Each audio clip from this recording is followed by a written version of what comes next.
त्याला वंदन करून माझ्या भाषणाला सुरुवात करते। माझे नाव प्रांजल योगेश चौगुले। मी आज तुम्हाला वडिलांबद्दल थोडीशी माहिती सांगणार आहे।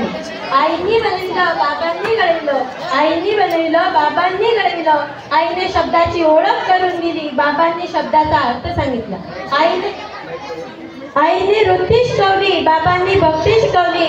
यांच्या प्रयत्नांमुळे यश माझ्या हाती आले, म्हणूनच तर आज ही माझी ओळख आहे। करणार कशी कविता कोण तो त्यात मावत नाही, चार ओळी सांगण्यासारखा बाप काही एवढा छोटा नाही, बाप काही एवढा छोटा नाही।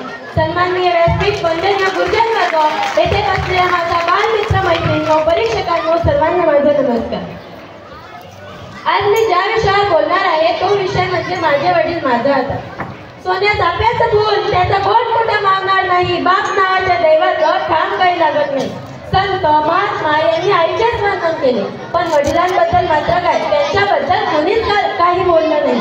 त्यांनी आपल्या प्रत्येक जीवनात आपले स्वप्न पाहिलेले असतात। आपल्या जन्मापासून तर त्यांच्या मृत्यूपर्यंत त्यांनी आपल्यासाठी त्यांचं आयुष्य खर्च केलेलं असतं। मित्रांनो, आई तुमच्या आयुष्यातील गाडीचा दिशा दाखवणाऱ्या स्टिअरिंग असताना तर अचानक आलेल्या संकटांना सावरायला वडील अत्यंत प्रेम असतो। आपण वडिलांना घाबरतो का, तर ते मान देतात। त्यांच्या मानण्याच्या मागे हा एकच उद्देश असतो, आपला मुलगा मुलगी हे नेहमी सत्याच्या मार्गाला जायला हवे।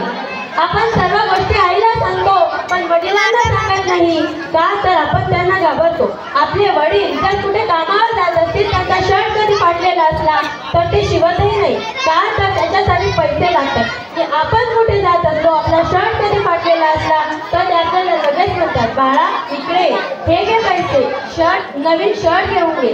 मित्रांनो, याच प्रसंगावरून लक्षात घ्या, आपल्या वडिलांचं प्रेम आपुलकी घरामध्ये एक वेळचं खायला नसेल तरी चालेल, पण देवासारखे आई वडील हवेतच। आई तुमच्या आयुष्यातील साठवलेली पुण्याई आहे ना, तर वडील हे तुमच्या आयुष्यातील कंबरपासून मिळालेली कमाई आहे।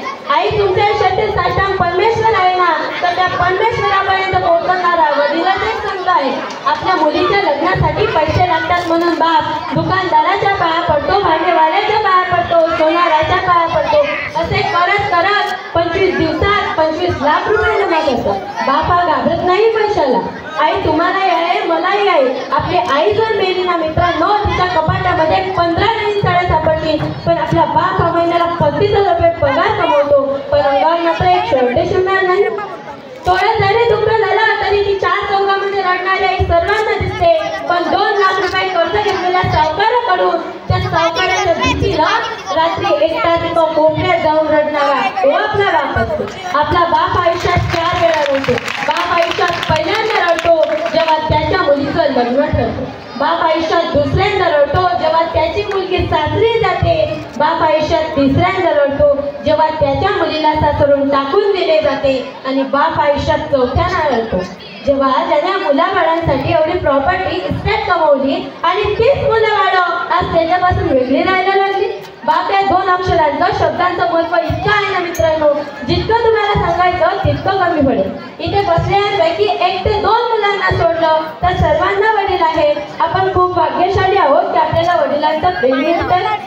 शेवटी जाता जाता फक्त 2 ओळी म्हणायच्या वाटतात, अगर दोस्तों बाप है तो किसी का डर नहीं, अगर दोस्तों बाप है तो किसी का डर नहीं, अगर बाप नहीं तो दुश्मनों का सबर नहीं, अगर बाप है तो हर ख्वाहिश पूरी है, अगर बाप नहीं तो हर ख्वाहिश बुरी है। दोस्तों, हर ख्वाहिश बुरी है। धन्यवाद।